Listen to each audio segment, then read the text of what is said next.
अस्सलाम वालेकुम, कैसे हैं सब लोग। आज मैं आप लोगों से साइकोलॉजी के एक बहुत इंपॉर्टेंट टॉपिक डिस्कस करने जा रही हूँ, school of thoughts of psychology. School of thoughts of psychology की डिटेल में जाने से पहले मैं आपको बताना चाहती हूँ कि स्कूल ऑफ थॉट कहते किसको हैं। Group of people who share common characteristics of opinion और ideas about a matter is called school of thought. के लोगों का ऐसा ग्रुप जो सब लोग मिलकर सेम आइडिया देते हैं, उनका एक ही मकसद होता है और इस आइडिया को कैसे इम्प्लीमेंट करना है, इम्प्लीमेंट करने का तरीका भी उनका सेम होता है, तो वो सब लोग मिलकर एक स्कूल ऑफ थॉट बनाते हैं। साइकोलॉजी के मेजर 7 स्कूल ऑफ थॉट्स हैं: structuralism, functionalism, behaviourism, gestalt psychology, psycho analysis, humanistic psychology and cognitivism. आज हम इस वीडियो में स्ट्रक्चरलिज्म के important points paper point of view से, इंटरव्यू पॉइंट ऑफ व्यू से डिस्कस करेंगे। उसके लिए आप लोगों ने मेरी वीडियो को एंड तक देखना है, और अगर आप लोग इस चैनल पर नए हैं तो चैनल को सब्सक्राइब लाजमी करें और नई वीडियोस के हुसूल के लिए बेल आइकन को भी प्रेस करें। Structuralism it was first school of thought in psychology. इसके फाउंडर विल्हेल्म वुंड थे। उनकी date of birth 1832 and death 1920। Wilhelm Wundt को फाउंडर ऑफ मॉडर्न साइकोलॉजी भी कहा जाता है। अब ये इम्पॉर्टेंट पॉइंट्स हैं कि स्ट्रक्चरलिज्म के फाउंडर कौन थे, उसके अलावा फाउंडर ऑफ मॉडर्न साइकोलॉजी कौन थे, उसके अलावा अदर इम्पॉर्टेंट कंट्रीब्यूटर इस स्कूल ऑफ थॉट के एडवर्ड टिशनर थे, जो कि इसके विल्हेल्म वुंड के स्टूडेंट थे। Who was Wilhelm wound? इनके बारे में भी इंटरव्यू में पूछ लिया जाता है। He was a German professor. He opened first psychological lab in Leipzig university, Germany in 1879 with the sole purpose of systematic study of mind. Wilhelm Wundt ने सबसे पहली साइकोलॉजी की लेबॉर्ट्री बनाई थी 1879 में, और इस लेबॉर्ट्री का मकसद क्या था कि माइंड की सिस्टमेटिक स्टडी करना था, स्ट्रक्चर ऑफ माइंड को स्टडी करना था। अब इसमें पॉइंट क्या याद करने वाला है कि विल्हेल्म वुंड की नेशनैलिटी क्या थी, जर्मन थे। और उसके अलावा एक पॉइंट है कि फर्स्ट साइकोलॉजिकल लैब किसने बनाई थी और किस सन में बनाई थी और कहाँ बनाई थी। ये 2-3 पॉइंट्स MCQs के हवाले से आप लोगों ने माइंड में रखने हैं। विल्हेल्म वुंड ने साइकोलॉजी को कैसे डिफाइन किया था? He defined psychology as the study of consciousness. कि साइकोलॉजी किसकी स्टडी को कहते हैं? कॉन्शियसनेस की स्टडी को कहते हैं, शऊर की स्टडी को। कि हम सारे ऐसे काम जो हम अपने होश व हवास में करते हैं उनको साइकोलॉजी कहते हैं, या उनको साइकोलॉजी में स्टडी किया जाता है। According to Wundt, if consciousness exists, then it must have structure. अब consciousness क्या है? Suppose structure of mind. Structuralism also focused on breaking down of mental process into most basic components. It means we cannot study a stimulus as it, but we need more study the small elements who work for mind.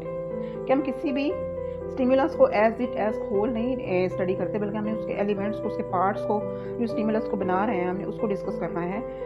As he focused his attention on the analysis of components of consciousness, his approach of psychology is called structuralism. क्योंकि Wilhelm Wundt ने अपनी जो सारी तवज्जो है वो consciousness, mind के components के एनालिसिस की तरफ दी थी, और इसलिए इस साइकोलॉजी की इस अप्रोच को स्ट्रक्चरलिज्म का नाम दिया गया है। Wilhelm wound and his students conducted experiments in the lab using introspection method. अब ये कौन सा मेथड यूज़ करके इन्होंने एक्सपेरिमेंट्स किए थे लैब्स में, विल्हेल्म वुंड और उनके स्टूडेंट्स ने? Introspection method. इंट्रोस्पेक्शन मेथड भी इम्पॉर्टेंट क्वेश्चन है। But in introspection it describes that what a person is feeling. कि किसी शख्स ने अपनी खुद की फीलिंग्स बतानी होती है, किसी भी फिनोमिना, किसी भी इवेंट, किसी भी स्टिमुलस के बारे में। After providing a stimulus to somebody and then ask him to tell about his और her feelings is called introspection. कि किसी भी शख्स को कोई स्टिमुलस देना है तो फिर उससे उसके बारे में फीलिंग्स पूछनी है कि उसने क्या फील किया उस स्टिमुलस के बाद, तो इसको कहते हैं इंट्रोस्पेक्शन। अब इंट्रोस्पेक्शन सबसे पहले साइकोलॉजिस्ट ने खुद ही की थी। साइकोलॉजिस्ट खुद ही सब्जेक्ट थे और खुद ही साइकोलॉजिस्ट थे। साइकोलॉजिस्ट ने तब अपने खुद पे एक्सपेरिमेंट्स किए थे। वो उन्होंने खुद को ही स्टिमुलस दे के, मतलब खुद ही वो सब्जेक्ट थे और खुद ही वो स्टडी पर्सन थे। खुद को स्टिमुलस दे के अपनी थिंकिंग्स और फीलिंग्स को उन्होंने इंट्रोस्पेक्ट किया और फिर अपनी स्टेटमेंट्स दी। फिर उन्होंने क्या किया था, रिजल्ट्स को जर्नलाइज किया था और कंक्लूजन आखिरी। अब जो पहले पीछे मैंने सारा काम बताया है कि फर्स्ट साइकोलॉजिकल लेबॉर्ट्री बनाई वो उन्होंने, फिर उसने इंट्रोस्पेक्शन का मेथड यूज़ किया, एक्सपेरिमेंट्स किए, स्ट्रक्चर ऑफ माइंड को स्टडी किया, ये सारा काम विलियम वुड ने किया था। और उन्होंने स्कूल ऑफ थॉट की बुनियाद रखी थी। लेकिन इस स्कूल ऑफ थॉट पे मज़ीद काम उनके स्टूडेंट एडवर्ड टिचनर ने किया था। मतलब एडवर्ड टिचनर ने इस स्कूल ऑफ थॉट को मज़ीद एस्टैब्लिश किया था। एडवर्ड टिचनर ब्रिटिश थे, विलियम वुड जो थे वो जर्मन थे। ये स्टूडेंट थे विलियम वुड के पीछे भी मैंने बताया है। And he formally establish the school of thought. इसके मुताबिक भी जो साइकोलॉजी है वो साइंस ऑफ कॉन्शियसनेस से शऊर का मुताला है। ही conducted lots of experiments using introspection. Titchener ने भी बहुत सारे एक्सपेरिमेंट्स दिए ये इंट्रोस्पेक्शन मेथड यूज़ करके, और फिर अपने लोगों से भी इंट्रोस्पेक्शन कराई, फिर उनके रिजल्ट्स लिए। और फिर इन्होंने बताया कि consciousness and experience can be broken and analysed into 3 elements. 3 elements होते हैं कॉन्शियसनेस के। कौन कौन से? Visual sensation, feeling, images. कि हम जब किसी भी चीज़ को देखते हैं तो हम पहले उसको देखते हैं, देखकर हम क्या, फिर देखने के बाद हम महसूस करते हैं कि हमने उसको देखा है, तो हमारे अंदर क्या फीलिंग आई है। फिर महसूस करने के बाद हमारे माइंड में कोई पुराना इमेज होता है, हम उससे उसको अपने पुराने थॉट से रिलेट करते हैं। और जो फीलिंग्स आती हैं हमारे माइंड में किसी भी चीज़ को देख के, वो 3 किस्म की होती हैं। प्लेजेंट फीलिंग्स हैं, अनप्लेजेंट हो सकती हैं, रिलैक्स या टेंस, काम या एक्साइटेड। अब टिचनर ने क्या कंक्लूड किया था? That ideas and images. Teacher said that ideas and images are related with each other. Ideas were always accomplished by images. कि हमारे माइंड में जो मुख्तलिफ आइडियाज़ आते हैं, जो हमारे अंदर पास्ट एक्सपीरियंस से मतलब कोई इमेज नहीं होगा तो हम अपने आइडिया को अमली शक्ल नहीं दे सकते। अब स्कूल ऑफ थॉट पे क्रिटिसिज्म भी हुई थी। क्रिटिसिज्म भी इंटरव्यू पॉइंट ऑफ व्यू के वाले से इंपॉर्टेंट है। Structuralism is unable to cover all aspects of human behaviour. कि स्ट्रक्चरलिज्म ने, स्कूल ऑफ थॉट ने माइंड के स्ट्रक्चर को तो बताया था, लेकिन उसके अलावा बाकी एस्पेक्ट्स को नज़रअंदाज किया था। Human behaviour, motivation, individual differences and abnormal behaviour. Structure of mind explain through it's part not it's process. के माइंड के स्ट्रक्चर को तो एक्सप्लेन किया गया है स्ट्रक्चरलिज्म में, लेकिन प्रोसेस को एक्सप्लेन नहीं किया गया था, जबकि माइंड का प्रोसेस फंक्शन भी बहुत ज़्यादा इंपॉर्टेंट है। जो इसमें the introspection method used by structuralist can neither be regarded as objective, reliable, not valid. कि जो इंट्रोस्पेक्शन मेथड स्ट्रक्चरलिस्ट के स्कूल ऑफ थॉट्स ने यूज़ किया था वो ऑब्जेक्टिव नहीं था। साइकोलॉजिस्ट ने उसके जो रिजल्ट दिए थे वो ऑब्जेक्टिव नहीं थे, वो सब्जेक्टिव थे।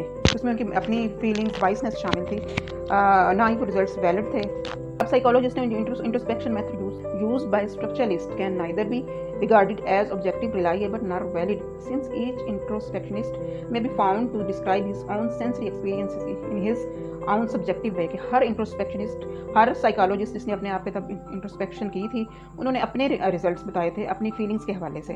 तो वो रिजल्ट्स जो हैं वो ऑब्जेक्टिव नहीं थे, उसमें उनकी अपनी बाइसनेस भी शामिल हो सकती थी, और इसलिए ये मेथड जो है वो रिलायबल नहीं था माइंड के स्ट्रक्चर को डिस्कस करने का, माइंड के स्ट्रक्चर को समझने का। The introspection method used by structuralists can neither be regarded as objective, reliable, nor valid। कि जो introspection method structuralist school of thought ने यूज़ किया था वो ऑब्जेक्टिव नहीं था, उसके रिजल्ट्स ऑब्जेक्टिव नहीं थे। कि उसके रिजल्ट्स में बाइसनेस शामिल थी। हर इंट्रोस्पेक्शनिस्ट ने खुद अपने माइंड से अपने सेंस एक्सपीरियंस को यूज़ करके रिजल्ट्स दिए थे अपने सब्जेक्टिव वे से। तो ये उस पर इसके 2-3 पॉइंट्स हैं क्रिटिसिज्म के हवाले से, और ये इंटरव्यू में पूछ लिए जाते हैं। तो ये आप लोगों ने इसको भी अच्छी तरह देख लेना है। नेक्स्ट लेक्चर मेरा अगले स्कूल ऑफ थॉट फंक्शनलिज्म के बारे में होगा। तब तक के लिए इजाज़त दें। अल्लाह हाफिज़।